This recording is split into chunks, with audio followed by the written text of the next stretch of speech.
Ça y est, mon jeu est enfin sur Steam. Enfin. Et dire que tout commence il y a 4 ans, quand je regardais une vidéo de Chase Tag à la télé. Et c'est là, j'ai eu l'illumination. Je me suis dit, faut que je fasse ça. Sauf que je peux pas le faire dans la vraie vie, quoi. Si seulement je pouvais sortir de chez moi.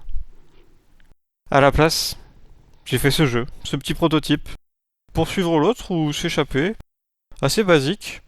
Mais on peut en faire un petit jeu compétitif, on peut même rajouter des petits pouvoirs, ça peut être sympa. Dommage, en vrai c'était pas aussi fun que je le pensais, ce petit prototype. Du coup, bah, je l'ai mis à la poubelle. Puis, une nuit qui ressemblait à toutes les nuits, où je codais, tranquillou sur Unity, je testais des trucs, je m'amusais. J'ai voulu tester l'impossible. Qu'est-ce que l'impossible? Faire un hat force vertical quand quelque chose touche le sol. Et qu'est-ce que ça a donné? Ça a donné tout simplement un pogo stick. Donc voilà, un pogo stick comme vous voyez à l'écran. Et le résultat, en fait, ça a donné un petit prototype que j'ai appelé Boing Boing, parce que pourquoi pas, en fait, c'est juste le bruit d'un pogo stick, Boing Boing. Et c'est bien mieux que Death Stranding, en fait, ce prototype. C'est un banger. Je me suis dit, let's go, go en faire un jeu. Mais faire quoi comme jeu? Parce qu'en fait, je pourrais très bien fusionner ça avec Getting Over It, ça serait banger. Le problème, ça existe déjà. Du coup, bah, Boing Boing, je l'ai mis à la poubelle. Puis, en 2024, alors que je regardais YouTube, comme d'habitude, je fus visité par un grand moine japonais et il me prodigua ce conseil. I have a pen, I have an apple, apple pen, I have a pen, I have pineapple, pineapple pen, apple pen, pineapple pen.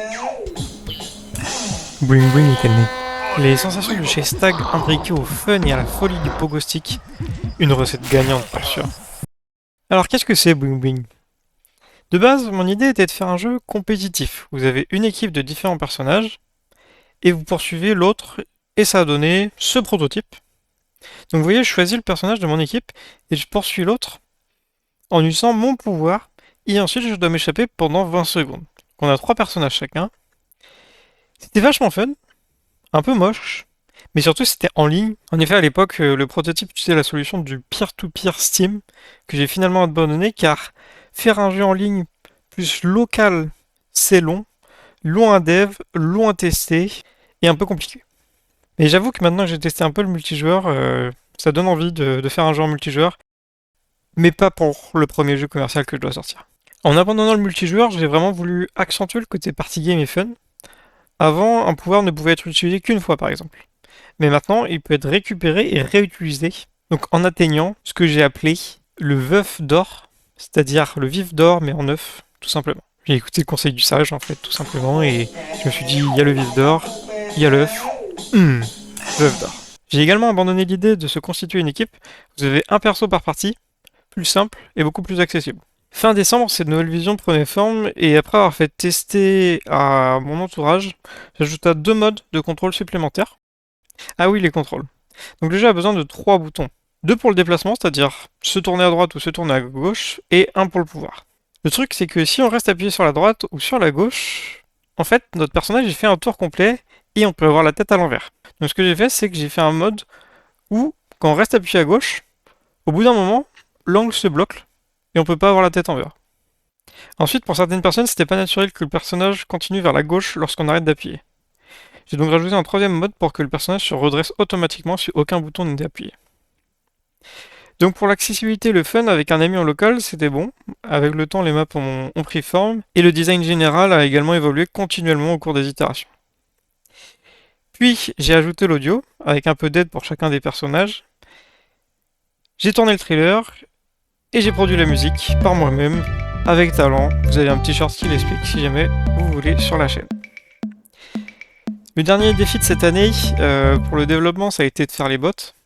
Au début, je me suis dit facile, je prends le mode full sécurisé, donc c'est-à-dire le mode où on fait juste droite-gauche et où ça se redresse automatiquement. Et je leur dis d'aller à droite si l'adversaire est à droite, et à gauche si l'adversaire est à gauche. Sauf que ça donne ça, et ça, c'est pas terrible. Et ouais, comment je dis au bot en fait de faire ça, de faire des choses complexes comme ça, de monter en faisant des droites-gauche, est-ce que je lui dis qu'il faut qu'il fasse tel bouton à une cadence précise à cet endroit-là. Directement dur dans le code, c'est pas fou. Est-ce que je fais du pathfinding pour qu'il trouve le bon accès? Par exemple, que s'il veut aller à gauche, en fait, il faut monter au-dessus. C'est un peu complexe aussi. Alors, ce que j'ai fait comme solution, réfléchissez chez vous. Mais ce que j'ai fait, c'est que j'ai mis des petits repères un peu partout sur la map qui agissent comme ça.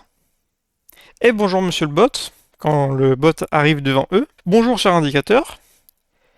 Et ensuite, l'indicateur, il lui demande au bot, est-ce que tu veux aller sur la gauche? Et le bot va lui répondre, oui tout à fait, ou non pas du tout. Dans notre exemple, ça va être oui tout à fait. Et le petit indicateur, il lui dit tout simplement, bah si tu veux aller sur la gauche, et bah c'est par là qu'il faut que tu sautes, avec cet angle. Et du coup, c'est pas forcément à gauche qu'il faut que tu t'inclines, mais ça peut être avec un angle légèrement à droite, etc. Ce qui permet d'avoir des bots de fous qui font ça en fait naturellement parce qu'ils veulent monter par exemple, et du coup on va leur dire bah si tu veux monter, il faut faire droite gauche droite gauche. En plus c'est facilement monilable, donc si c'est légèrement décalé l'angle, je peux facilement changer, hop, juste tourner le collider. Le seul point négatif, c'est que la qualité des bots sur la map correspond directement à la qualité de mes emplacements de trigger collider et de mes règles de décision. En termes de ressources, je pense que ça doit pas être fou non plus, mais mon jeu est pas giga gourmand de base, donc pour l'instant c'est pas très important.